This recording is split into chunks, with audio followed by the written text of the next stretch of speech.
స్థలమియుడి, ఈ చిన్నది నిద్రించినదే గాని చనిపోలేదని వారితో చెప్పగా వారు ఆయనను అపహాసించిరి. జనసమూహమును పంపివేసి ఆయన లోపలికి వెళ్ళి ఆమె చేయి పట్టుకొనగానే ఆ చిన్నది లేచెను. ఆ సమాచారము ఆ దేశమంతటను వ్యాపించెను. యేసు అక్కడి నుండి వెలుచుండగా ఇద్దరు గ్రుడ్డివారు ఆయన వెంట వచ్చి, దావీదు కుమారుడా, మమ్మును కనికరించుమని కేకలు వేసిరి.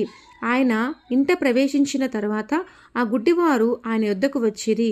యేసు, నేను ఇది చేయగలనని మీరు నమ్ముచున్నారా అని వారిని అడగగా వారు, నమ్ముచున్నాము ప్రభువా అని ఆయనతో చెప్పిరి.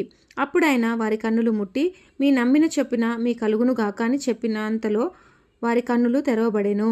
అప్పుడు యేసు ఇది ఎవరికి తెలియకుండా చూచుకొనుడని వారికి ఖండితంగా ఆజ్ఞాపించెను. అయినను వారు వెళ్ళి ఆ దేశమంతటా ఆయన కీర్తి ప్రచురం చేసిరి.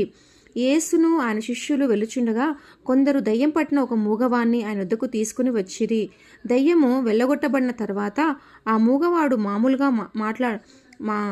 మూగవాడు మాట్లాడగా జనసమూహములు ఆశ్చర్యపడి ఇశ్రాయేల్లో ఇలాగూ ఎవడునూ కనబడలేదని చెప్పుకొనిరి. అయితే పరిసయ్యులు ఇతడు దయ్యములను అధిపతుల వలన దయ్యములను వెలగొట్టుచున్నాడని చెప్పిరి.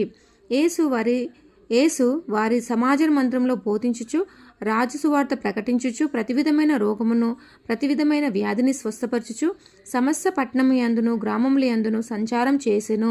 ఆయన సమూహములను చూచి వారు కాపర్లేని గొర్రెల వలె విసికి చెంది ఉన్నారని వారి మీద కనికరపడి, కోత విస్తారమే గాని పనివారు కొద్దిగా ఉన్నారు గనుక తన కోతకు పనివారిని పంపుమని కోత యజమానిని వేడుకొనుడని తన శిష్యులతో చెప్పాను.